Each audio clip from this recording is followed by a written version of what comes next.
deserto do Egito está sempre em movimento. Ele se ondula e se eleva, mudando com o tempo e o vento.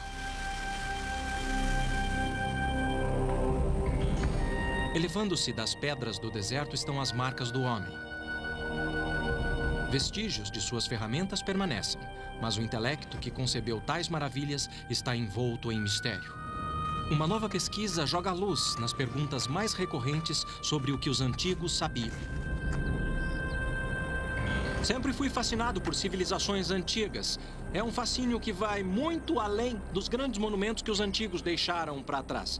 Mas quanto mais estudo esses monumentos e mais aprendo sobre eles, mais me vejo diante das mesmas perguntas simples e espantosas. Qual era a ciência? Qual era a tecnologia que tornou possível tais monumentos? De onde eles vieram e qual seu legado?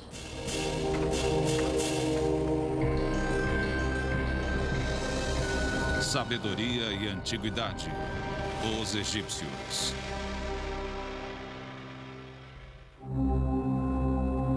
Dizem que a fé move montanhas. Bom, no caso dos antigos egípcios, foi sua fé que os fez mover uma montanha para construir outra. Para isso, eles não inventaram ferramentas, e sim técnicas e métodos. Eu fui até o Egito à procura dos vestígios de seu passado antigo, para revelar algo novo sobre seu legado.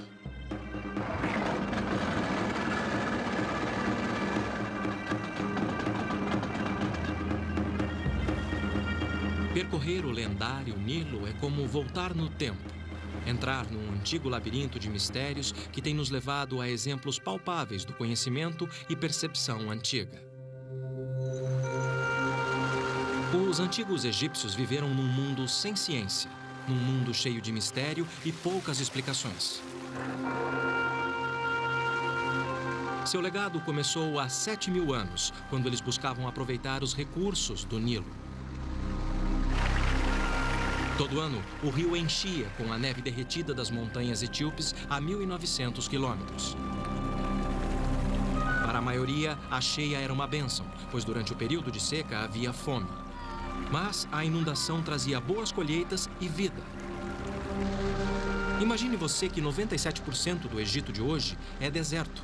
E o Nilo era e é sua principal fonte de água. Pensando em seu ambiente, os egípcios antigos começaram a desenvolver métodos para utilizar a natureza a seu favor. Imitando a bacia natural que retinha água quando o rio recuava, eles construíam canais para direcionar o fluxo natural, até mesmo para campos distantes, onde o Nilo deixava para trás um solo rico em nutrientes, depois que a água evaporava. Os egípcios inventaram o primeiro sistema de irrigação do mundo, e o Nilo se tornou a chave de seu sucesso. Com muito tempo nas mãos para pensar e imaginar, os egípcios antigos perceberam as leis e ciclos naturais. A força predominante em suas vidas era o rio. Num tempo antes da era dos hieróglifos, sabemos que os antigos tentavam prever os níveis de inundação, esculpindo marcas nas pedras. Devido à dependência do Nilo, os egípcios precisavam antecipar seu comportamento. Por fim, construíram esse tanque criado para captar a água da cheia. Desenvolveram o nilômetro, um método simples, mas eficiente. Podia ter várias formas, mas aqui na Ilha Elefantina, em Assuã, era uma série de degraus com altura em côvados, esculpida na parede. Conforme o nível do rio subia, eles sabiam o que esperar no ano seguinte. A altura de 18 côvados significava fome. 24 significava abundância e 27, desastre à vista. O nilômetro era um sinal de vida.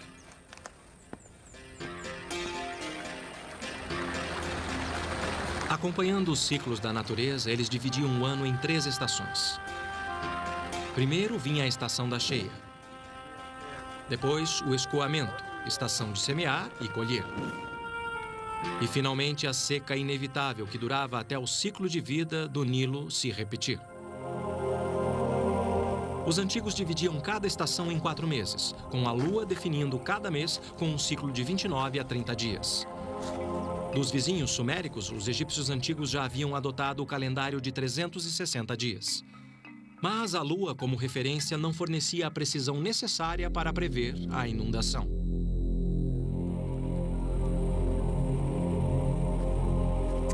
Por fim, eles procuraram uma outra solução. Uma que teria grandes consequências. Passo a passo, eles tentaram encontrar um meio de organizar seu mundo. E enquanto descobriam as leis e ciclos no céu noturno, os egípcios notaram uma estrela em particular, Sirius, ou Septet, como chamavam. Aparecia uma vez por ano no meio de julho, na época da estação da cheia. O ano novo era marcado a partir desta noite, num ciclo de 365 dias, como é nosso ano até hoje. Seu desejo de dividir o dia e medir o tempo motivaram os egípcios a criar suas próprias marcas. Eu fui ver esse marcador de 3.500 anos de idade no Cairo. Por todo o Egito havia obeliscos egípcios como este, usados há 2.000 anos. Como um relógio solar gigante, os antigos sabiam as horas através de suas sombras. Mas como saber as horas sem um obelisco por perto? Por volta de 1500 a.C., os egípcios inventaram um relógio de sol portátil. O princípio era simples. Eles apontavam uma régua para o sol para criar uma sombra. Para dar precisão, um prumo de chumbo ajudava a nivelar o instrumento. Posto na horizontal e apontado diretamente para o sol, a sombra era marcada na régua graduada. O local da sombra indicava as horas, ou, em outras palavras, um relógio. Pela primeira vez na história, os egípcios antigos dividiram o dia. Não em horas, mas em 24 partes, como fazemos hoje.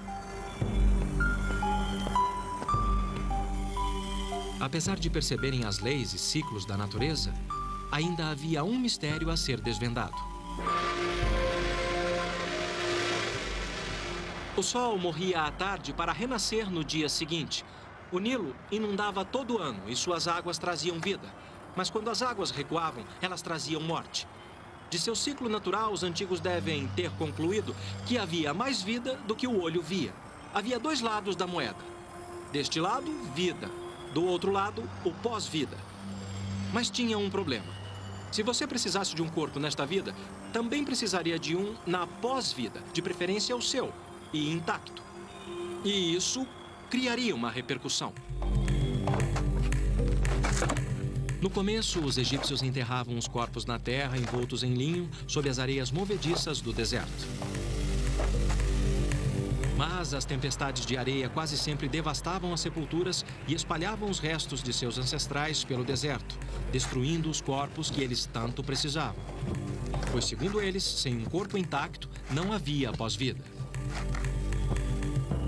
Então encontraram outros métodos, cavando mais fundo a rocha do deserto para criar sepulturas mais seguras. Isso para aqueles que podiam pagar por elas. A construção de tumbas seguia um esquema básico. Eles cavavam um poço com uma ou mais câmaras no fundo.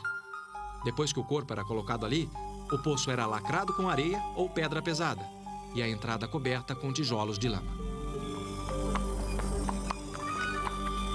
Esta é uma das tumbas de tijolos mais antigas que restou.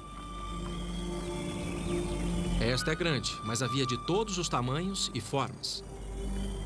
Quadradas ou em colmeias, as tampas expressavam a ideia dos egípcios sobre o monte de terra primordial, de onde toda a vida surgiu e de onde os mortos eram ressuscitados. Como a longevidade se tornou um problema, eles substituíram o tijolo. Para enterros reais, os antigos passaram a usar pedras, ainda em forma de tijolos, só que mais duráveis.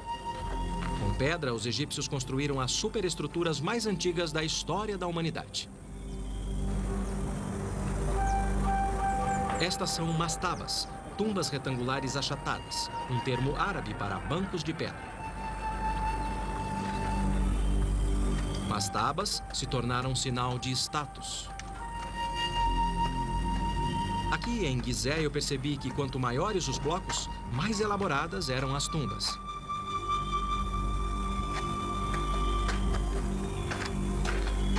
Este é um poço funerário. Deu para ver que os artífices eram verdadeiros mestres. Com alto nível de acabamento, é difícil acreditar que eles tenham 5.000 anos. No final do poço, uma mastaba como essa continha uma ou mais câmaras funerárias, dependendo da riqueza. Uma superestrutura retangular em cima do poço continha um corredor, uma capela e outro cômodo importante, o serdab. Então, a posição na sociedade... Sim, é importante. Eu me encontrei com o egiptólogo-chefe do platô de Gizé, o Sr. Mansur, para ver o interior de uma mastaba. Sim. E também muito respeito. Aqui fica a capela ou o corredor que leva à capela da tumba. A capela. Sim, mas... Dá para ver o quanto essa tumba era importante pelo nível de acabamento e os detalhes da arquitetura.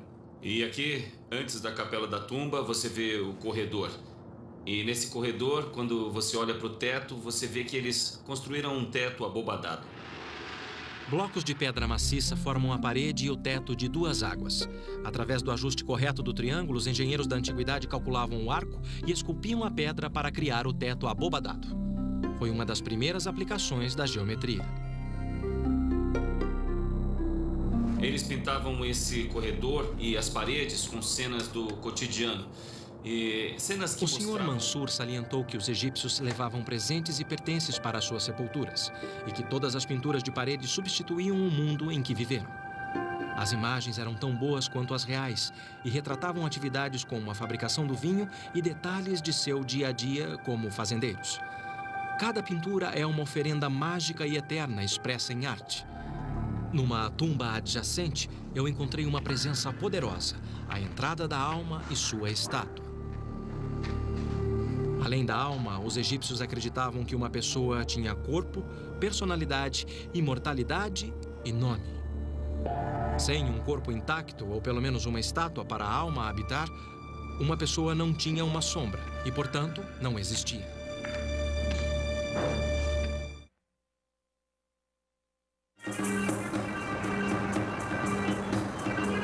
O Cairo moderno é lar de 30% de toda a população egípcia. Como na antiguidade, a vida ainda gira em torno do Nilo. E o campo ainda tem um papel central.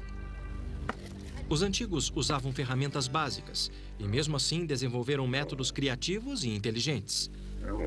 Como o primeiro sistema de irrigação do mundo para a produção de alimento, suficiente para sustentar toda uma nação. Mas os egípcios aproveitaram um outro presente do Nilo. Um que deixou sua marca permanente na história do mundo: o papiro. Os egípcios inventaram um dos primeiros registros portáteis da antiguidade. Para fazer uma folha de papiro, eles cortavam o interior do caule em tiras. Depois molhavam e dispunham as lâminas em ângulos retos.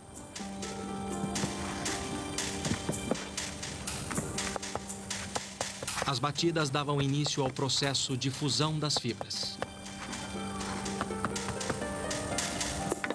O peso adicional fundia as células das plantas depois de forçar a saída do ar, reduzindo a espessura em cerca de 75%. Com o ar seco, as fibras eram comprimidas mais 5%. Muito do que sabemos sobre a construção da tumba egípcia vem de registros em papiros. Mas para admirarmos essas maravilhas, nada como ver ao vivo. Por isso eu fui a Saqqara, onde tudo começou. Por volta de 2600 a.C., Imhotep, médico e arquiteto do faraó Djoser, inventou uma tumba própria para um rei. Ele cuidou do corpo do faraó nesta vida e agora construiria um lar para o seu pós-vida. Imhotep foi considerado um gênio por ter elevado o nível do design de uma mastaba e, com isso, dar início a uma nova era.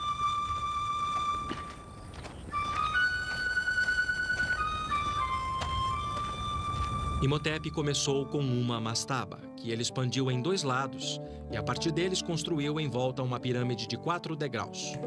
Depois disso, acrescentou outra construção ainda maior sobre a primeira, até criar uma tumba com 6 degraus e com mais de 60 metros de altura. Ele conectou as câmaras subterrâneas através de um labirinto de 5,5 km de poços e túneis. Pensando bem, é algo incrível. Não temos registro do que passou na cabeça de Imhotep. mas seu design inovador fala por si só. Ele criou uma imagem dos raios de sol? Ou uma escada que levaria a alma de Zoser em direção ao céu para o seu pós-vida? A pirâmide em degraus de Imhotep aturdiu o mundo antigo e a tumba de Zoser se tornou a primeira pirâmide do Egito.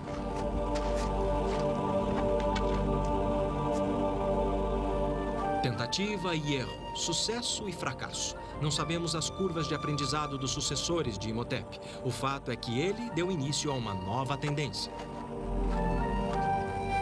Quantas tentativas fracassaram, jamais saberemos. Meio século depois, o rei Huni, ou rei Snéfero, elevou o design das pirâmides a novas alturas. Os estudiosos não sabem qual deles foi o responsável. Para construir mais alto, eles experimentaram uma base quadrada em Maidum. Mas o céu era o limite, e depois de transferir o local da tumba para Dashur, Snéfero começou um projeto ainda mais ambicioso. No começo parecia ter dado certo, só que na terceira fase da construção, a ambição de Snéfero teve que se curvar à inclinação. Uma das teorias é que o tremendo peso estático pode ter causado rachaduras nas paredes interiores. Então diminuíram um ângulo que conferiu ao projeto o nome de pirâmide inclinada. Estudiosos acreditam que foi por essa imperfeição que Snéfero ordenou uma nova pirâmide, que fala de ambição e determinação. Para a pirâmide vermelha, eles copiaram a base quadrada e o novo ângulo da pirâmide inclinada, mas com melhores proporções. Pode parecer tentativa e erro, mas, com o tempo, eles aprenderam a calcular suas construções com cuidado. O papiro de Hind data de 1650 a.C. Apesar de ser uma cópia de um documento anterior, ele pode ser mais antigo, pois a era de construção de pirâmides terminou 150 anos antes. É um pergaminho de 4,5 metros. Esta parte mostra que os antigos criaram uma fórmula para calcular as proporções perfeitas de uma pirâmide e que tinham uma compreensão básica dos princípios do Teorema de Pitágoras. 1000 anos antes de Pitágoras ter nascido. O que Snéfero criou foi a primeira pirâmide verdadeira, com 4 triângulos iguais sobre uma base quadrada. Agora eu quero ver como eles resolveram as questões de peso no interior.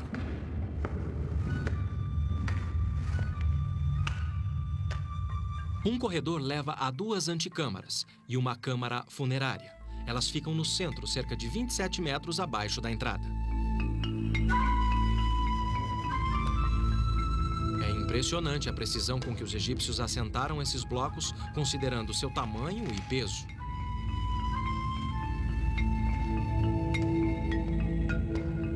Então era assim que eles distribuíam o peso excessivo. Eles construíam o que os arquitetos chamam de mísulas. Esta tem mais de 12 metros de altura. Cada camada projeta algumas polegadas da camada anterior até se encontrarem em cima. Caramba! Depois o corredor se eleva alguns metros, levando até a câmara mortuária. Aqui, no meio da pirâmide, milhões de quilos de pedras estão em torno de você. É como estar enterrado vivo.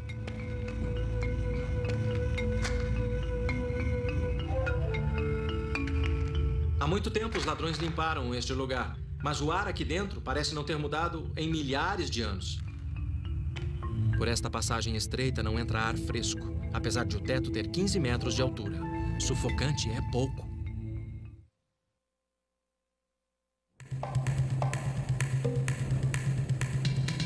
Você deve conhecer expressões como "se você sonha, você consegue" e "somente o céu é o limite".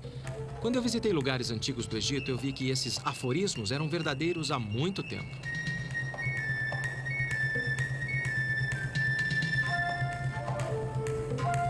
Os egípcios antigos criaram algumas das estruturas mais duradouras da história da humanidade. Principalmente quando passaram a dominar os 6 maiores requisitos da construção e que são consistentes com as 80 pirâmides que construíram. O primeiro princípio é a base quadrada. Para obter uma base quadrada perfeita, eles marcaram os 4 cantos da pirâmide, algo que devem ter feito com barbantes. precisão é importante porque, se os lados não estiverem exatamente iguais, você terá problemas para erguer a pirâmide. Numa segunda fase, construíram um núcleo com degraus, como aqui em Gizé, perto do Cairo, onde é possível ver as várias camadas. Muito do que ainda resta é o núcleo. Essa é a maior pirâmide de todas. É a tumba do faraó Quéops, que governou o Egito na metade do século 25 a.C. Elevada a cerca de 150 metros acima do solo do deserto, esta foi a construção mais alta do mundo por quase 5.000 anos. Ninguém sabe ao certo quais eram as técnicas, pois com o tempo, os traços de seus métodos de construção foram se apagando e despertando sempre novas teorias. Um terceiro aspecto é a localização e orientação da pirâmide. Depois do rei Snéfero, todas as pirâmides eram voltadas para o eixo leste-oeste, igualando a vida e morte do rei ao nascer e pôr do sol. Orientar a pirâmide na direção certa não parece ter sido problema para os antigos, porque qualquer erro na maioria das pirâmides é de menos de 1 grau. A seleção do local também incluía o item material de construção suficiente. Para a fundação e o núcleo, eles usavam o maior número possível de blocos de calcário de local próximo. Os estudiosos fizeram as contas. Uma pirâmide como esta exigiu quase 2,5 milhões de blocos de pedra, uma montanha virtual.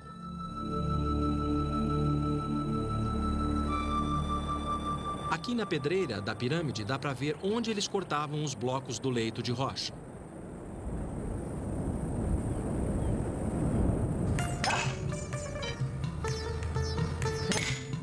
Ainda hoje, a extração de pedras é um trabalho duro e requer muita força, humana e mecânica. A comparação de equipamentos modernos com suas técnicas torna suas façanhas algo mais incrível ainda.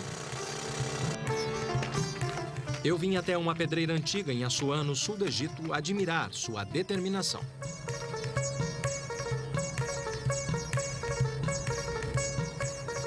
Este é um bloco de dolomita e, acreditem ou não, era tudo que os egípcios precisavam para extrair enormes blocos de granito. Eles o usavam como marreta e martelavam até fazer buracos como este. E, por fim, uma vala. Devia ser um trabalho maçante mesmo, mas era muito eficiente.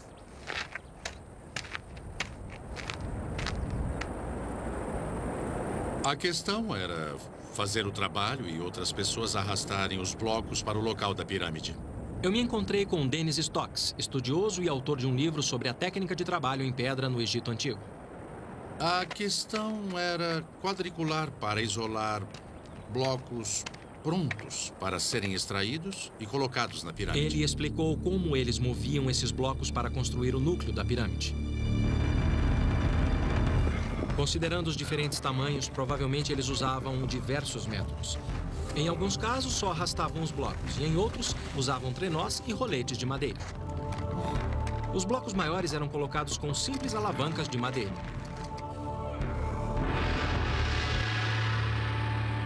No topo, as pedras eram bem menores e podiam ser colocadas com a mão. Na quarta fase da construção, eles encaixavam pedras menores para dar a forma da atual pirâmide.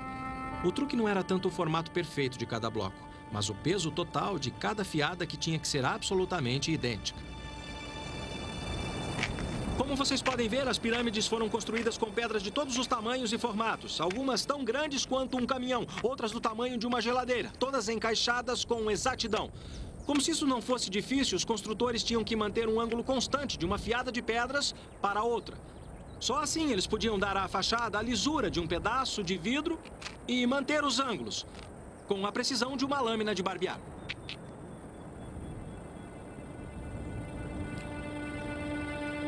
O quinto requisito da construção da pirâmide era o ângulo reto, a inclinação e sua proporção com a base quadrada.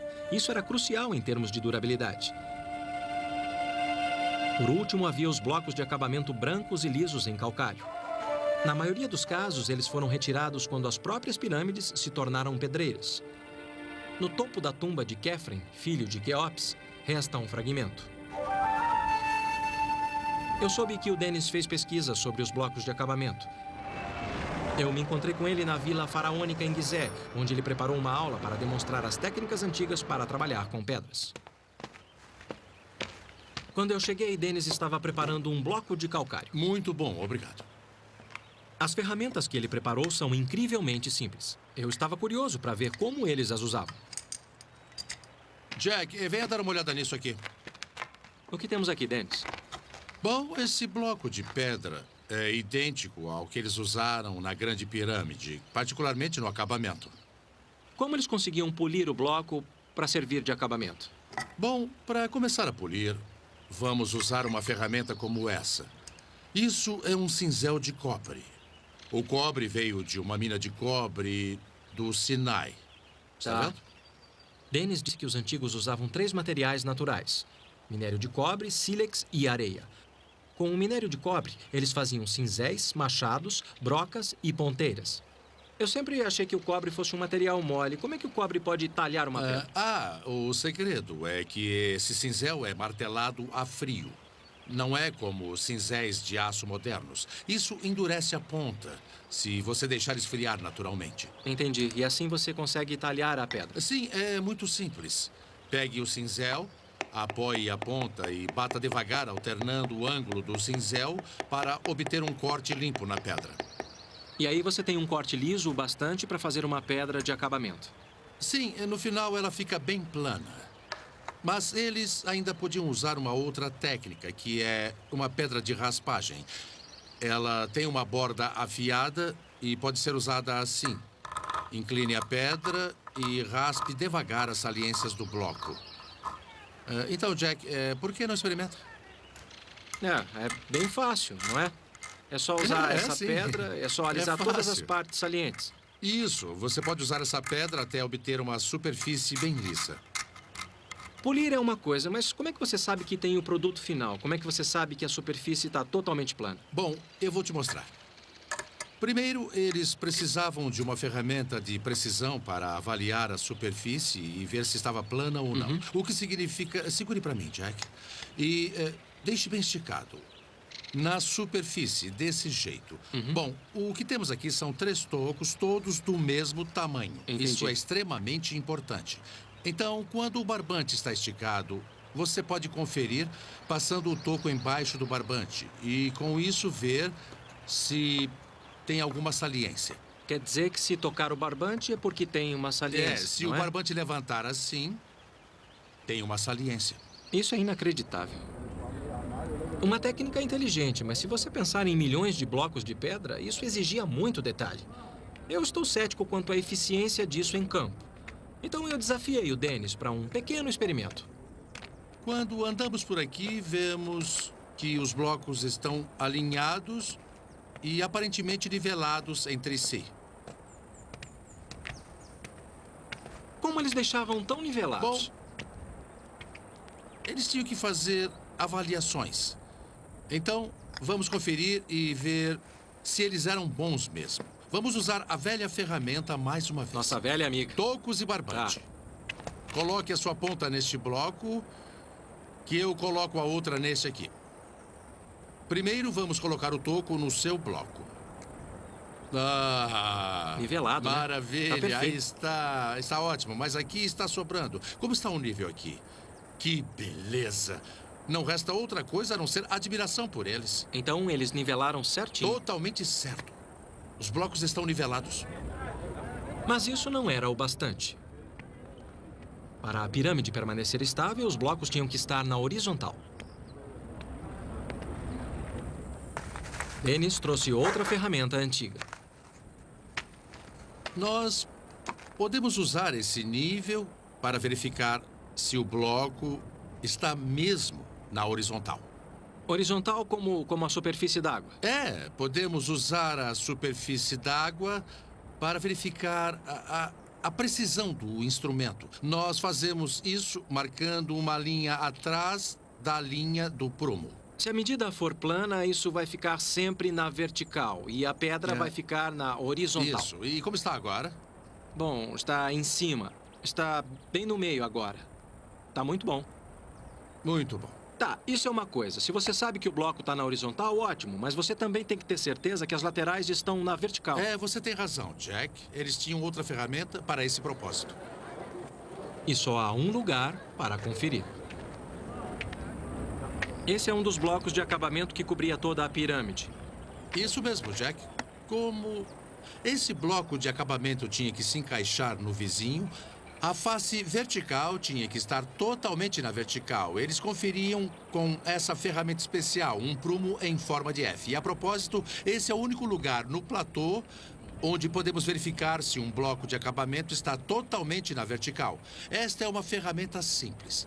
Desde que esta distância seja igual a esta distância e a linha do prumo esteja tocando as duas extremidades, podemos dizer que esta superfície está totalmente na vertical. Como está, Jack? Tá muito bom, tá perfeito. Com isso, mostramos que a superfície está na vertical. Muito simples, né? É, você acertou de novo, Jack. Enquanto um grupo da pedreira removia uma montanha para construir outra, outro grupo trabalhava aqui, no ancoradouro. Era chamado de ancoradouro porque, acreditem ou não, era cheio d'água e era ligado ao Nilo por um canal. Era um cenário de muita atividade, como um porto moderno de containers. Era por aqui que todas as pedras boas chegavam de barco. Aqui, as pedras eram descarregadas e depois arrastadas morro acima até as pirâmides.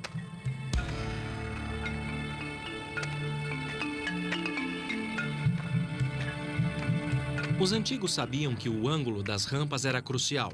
Entre 6 ou 7 graus era perfeito para desafiar a gravidade.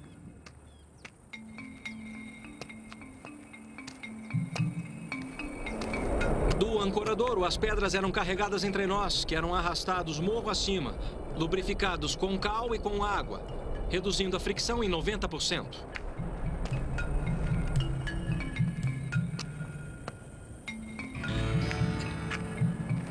Não queira subir esse morro tentando arrastar uma pedra. Eu quis saber quem eram as pessoas que arrastavam pedras pesadas para as pirâmides dia após dia durante 20 ou 30 anos de construção, tempo que levava para construir esses gigantes.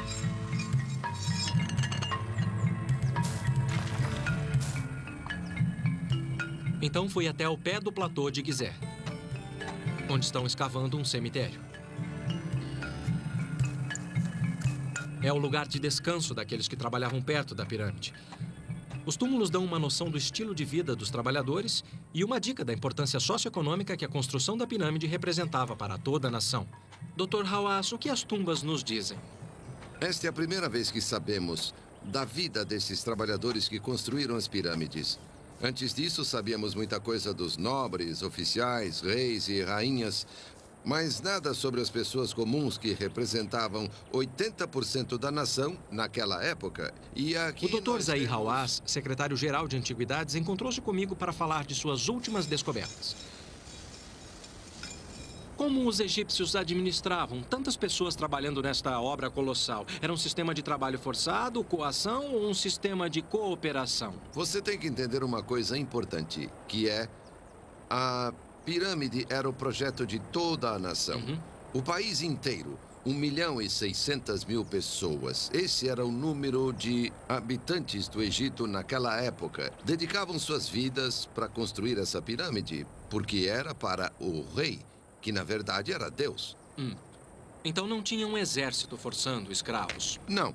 Acreditamos que o número de trabalhadores era de apenas 10.000 homens.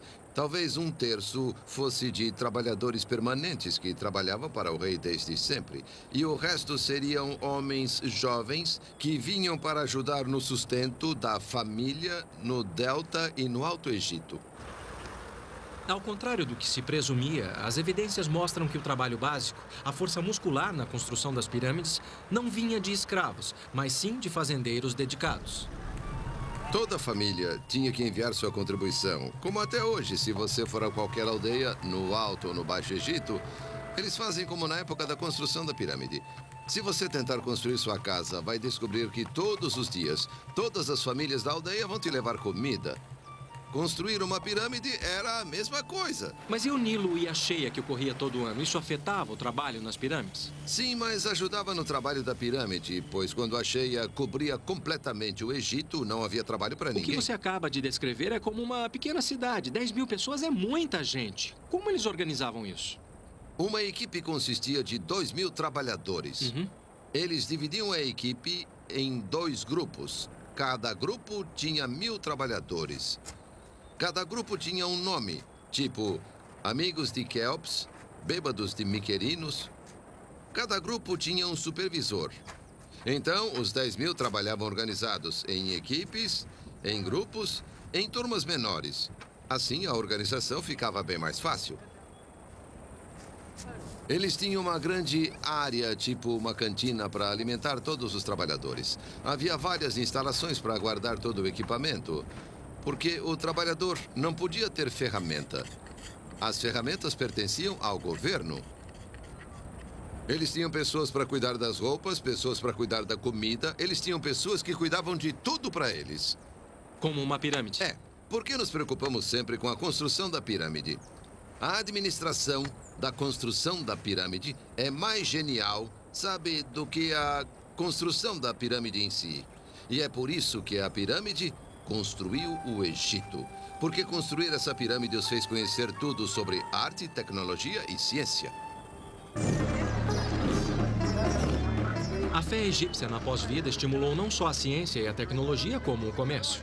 Como no Cairo moderno, os trabalhadores da aldeia exigiam uma quantidade enorme de suprimentos no dia a dia.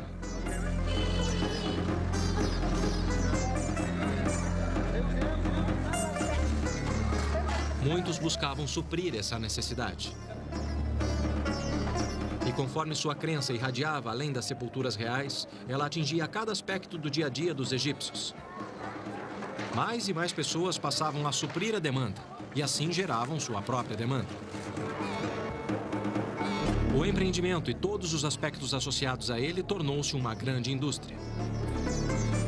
Incenso, bálsamos e ungüentos, que eram privilégios do rei, passaram a ser desejo das massas. Salam. Salam. Preciso de um perfume antigo. Este é Ramsés. Este é mais forte na pele. Você quer alguma coisa mais forte, mais ou menos, ou... E este aqui? Este é de flor de lótus. Ah, é muito forte, é uma flor muito forte. Tá bom. Os óleos aromáticos eram considerados o perfume dos deuses e por isso aplicados na pele para fins cosméticos e medicinais e usados também no processo de mumificação. Então pode-se dizer que o perfume é mais uma invenção que devemos à crença dos egípcios na pós-vida.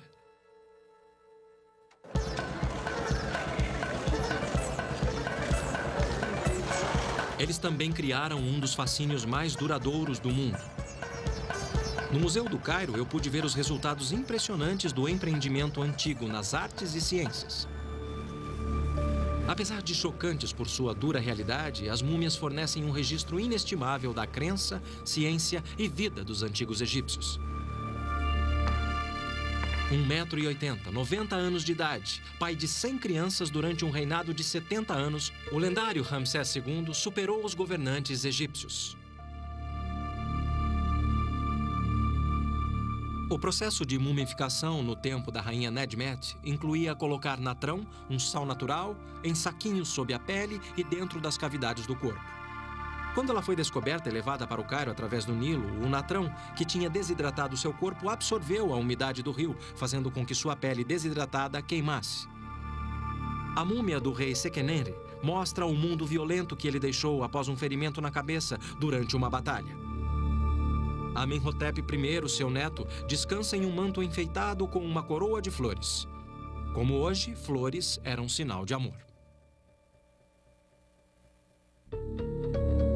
As múmias nos dizem que os egípcios tinham ossos quebrados, faziam amputações e sofriam de artrite, como muitos de nós. Esses mensageiros silenciosos prestam testemunho do domínio da técnica e do profundo conhecimento.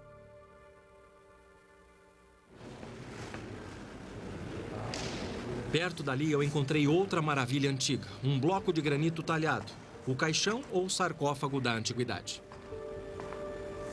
A superfície é incrivelmente lisa. Espertos, eles talhavam a tampa do mesmo bloco. Uma peça incrível da perícia e precisão dos artífices e que deixa você pensativo. O ambiente árido do deserto inspirou os antigos egípcios a criar imagens coloridas, fosse para esta vida ou para o pós-vida. Em seu mundo, flores tinham um significado especial. Registros de 2200 a.C. mostraram que foi no Antigo Egito que os primeiros jardins ornamentais foram criados, mais de 1.500 anos antes dos fabulosos jardins suspensos da Babilônia. Privilégio exclusivo da realeza, alguns dizem que os jardins da antiguidade eram uma expressão do poder do rei. De tão poderoso, ele podia cultivar flores onde a natureza não podia. Mas os egípcios viam mais do que isso. Eles eram uma imagem de renascimento e regeneração, símbolos de amor e mérito pela passagem desta vida para o pós-vida. As flores eram colocadas dentro dos caixões das múmias e acreditava-se que elas as protegiam pela eternidade. E o granito, segundo sua crença, fornecia o máximo em segurança.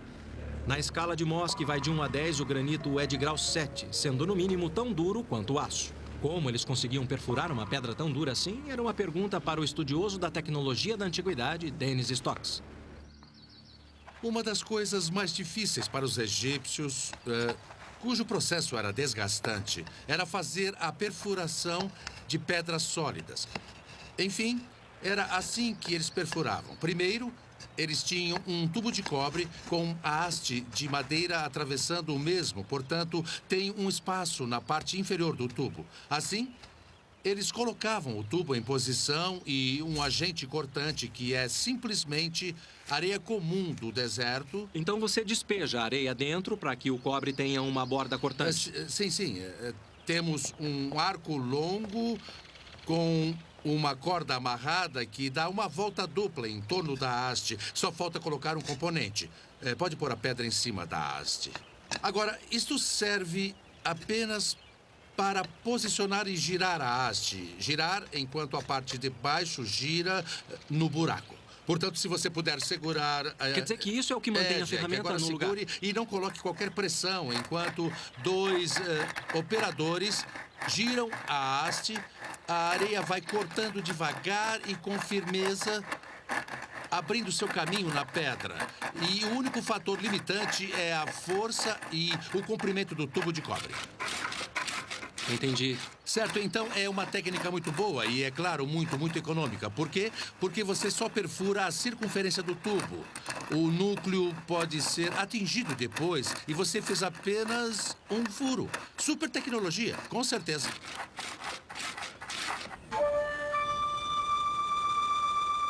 Com ferramentas básicas e uso eficiente, os antigos egípcios criaram maravilhas no mundo.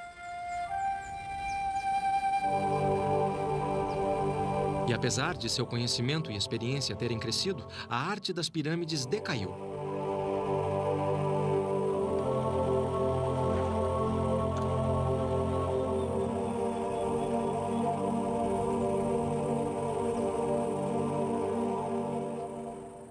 Conforme as indústrias se expandiam e se diversificavam, classes sociais surgiam. Não havia mais dependência da família real. Alguns historiadores acreditam que guerras, fome e troca de poder no sul contribuíram para o declínio.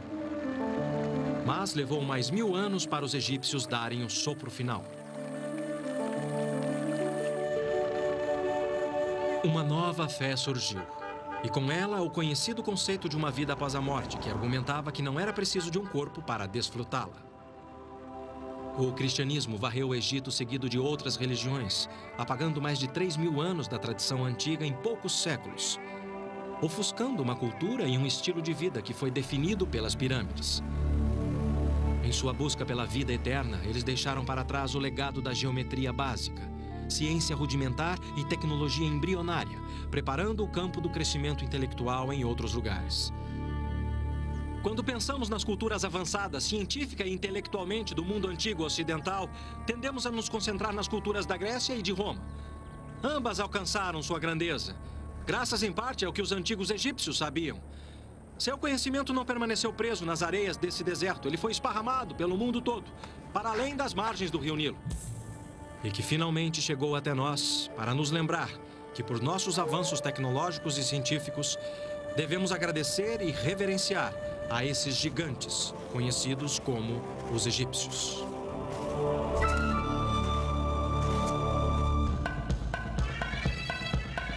Versão brasileira, DPN Santos.